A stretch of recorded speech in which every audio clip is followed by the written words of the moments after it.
Welcome to Kung Fu Classics, where we talk about some of the best and worst Kung Fu, samurai, and ninja films of all time. Here with me is Pavel.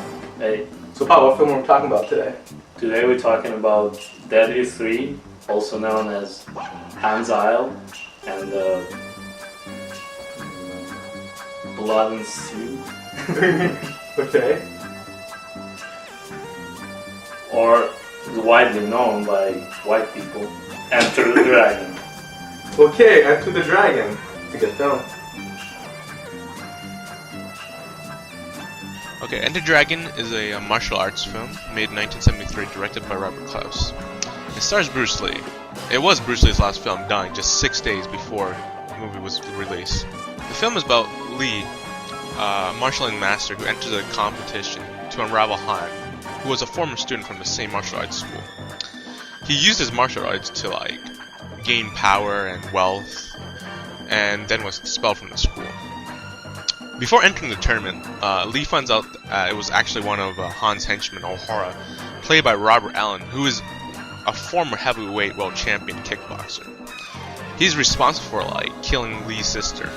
So Lee now has to travel to Han's Island and enter the martial arts tournament to find out about Han's plan and what he's been up to.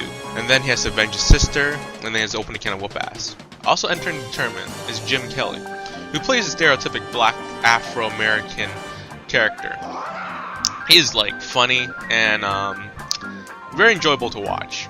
The other character who also enters the tournament is John Saxon, who enters the tournament in order to escape from his deaths and goes and does anything from gambling to swindling in order to make some money. In a Kung Fu film, the main part is the fighting. What do you think of fighting, Pavel? Well, let's go one by one. Okay. As the movie progresses. Right? Okay. So the first scene is when he fights. Sammo Hung? Yeah, that's the guy. Or the fat guy? We get the name wrong, sorry. The fight scenes were weren't over the top. They were average. They were realistic. Yeah, they were realistic, but it was basic self-defense. It wasn't much much into it. I think the first fight scene with the big guy, Sammo, was escape rope just to show how pro Bruce Lee is. Yeah, it has some purpose, the fight, but it wasn't much of it. It wasn't great to watch. Okay, so his sister would be the next one, I believe? Well, again, it's not really a major fight scene.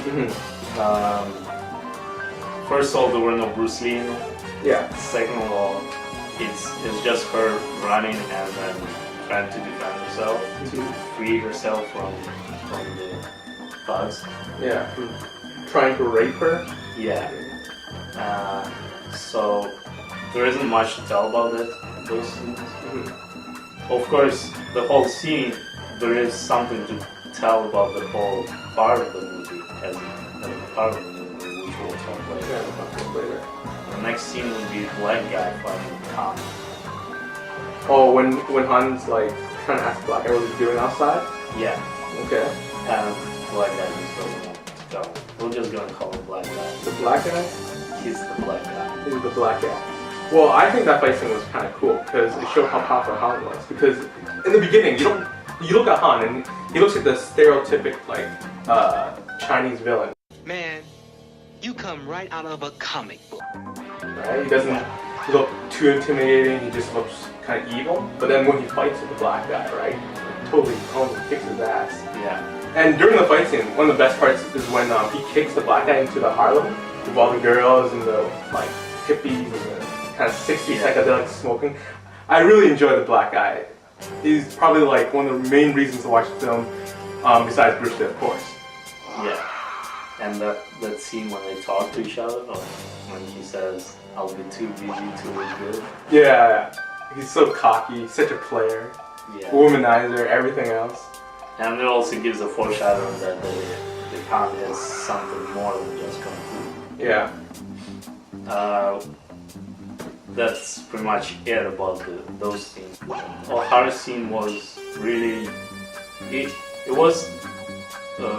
was exciting to watch because there was so much emotional content. Because there was this kind of anger deep inside Bruce Lee and that trying to avenge his sister. And he totally dominated, but O'Hara just couldn't do anything. Yeah, like the TKO something like the first few minutes. Even when O'Hara goes cheat mode, it doesn't help. The borrows at the end. Yeah. I thought it was stupid. I thought Horatio stayed down. I don't know why. Because he obviously he knows he's not going to win. Like, what is he going to do with 2 bottles? Like, was he just going to break their neck or something? So the next one of Cleo fight scenes is the one where he's like trying to survey the enemy territory. He's trying to like, sneak around. Oh. When all those guys come at him and he's like showing off and like knocking one at a time. That was a really good fight scene. Yeah. Like, it was suspenseful and it moved everyone. It was like everyone was like watching like, oh, this is cool.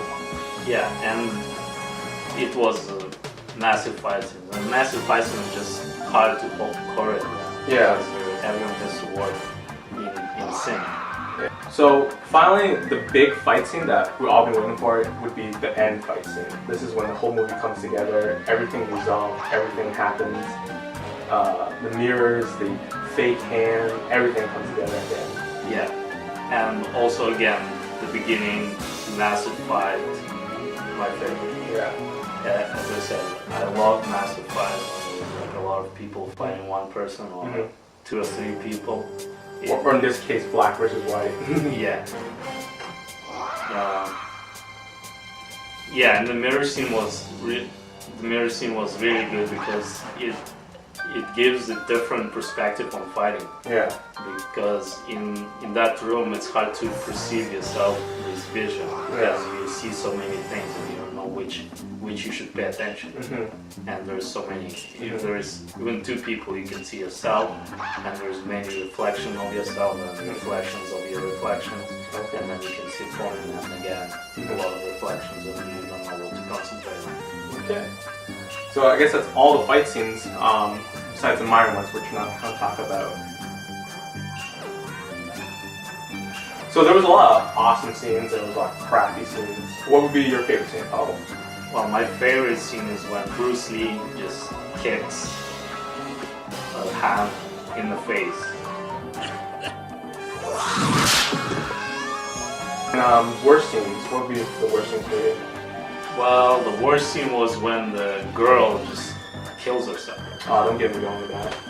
Lee's sister is getting chased, and then when she is cornered, she takes a piece of glass and she stabs herself in the stomach.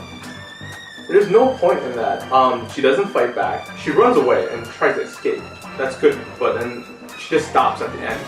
Like, she's obviously still, like, she can still fight, but she just chooses to kill herself. Yeah, this was completely unnecessary. So, Pavel, what would you rate this film? I would rate this film 7 out of 10, only because of the story, basically.